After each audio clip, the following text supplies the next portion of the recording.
இந்த வழியாக தான் போகிறோம். அண்ணா அண்ணா என்ன நினைக்கிறேன், இப்போ என்னென்னா சீசன் இங்கே, അതുകൊണ്ട് எல்லாரும் கிராம்பு இதெல்லாம் பறிச்சுட்டு கிடக்கு. காய்ஸ் நமக்கு வழி கிட்டியாச்சு, நம்ம போவோம். இதுக்கு பேராக்கும் என்ன ஜாதிக்கா. இதை ஊறுகாடாக்கு யூஸ் பண்ணுவேன். தொட்டை வெட்டுக்கணும். மேலே போக போக ஃபுல்லாக புல். பின்ன எங்களுக்கும் வழியும் தெரியாது, எப்படியோ மேலே பார்த்து பார்த்து போனேன். பின்ன போகிற வழியில் ஃபுல்லாக வள்ளி, அதில் சுற்றி சுற்றி கீழே விழுந்து விழுந்து பாறையில எல்லாம் ஏறையாகும் போனது. இப்போ பார்த்தீங்கன்னா நாங்கள் வழி மாறி வேற இங்கே வந்திருக்கேன்.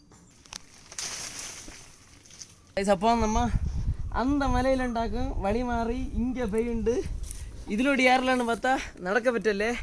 അതുകൊണ്ട് இந்த சைடிலோடி வந்து இப்போ நம்ம போகிறது ஆனால் அங்கே மேலே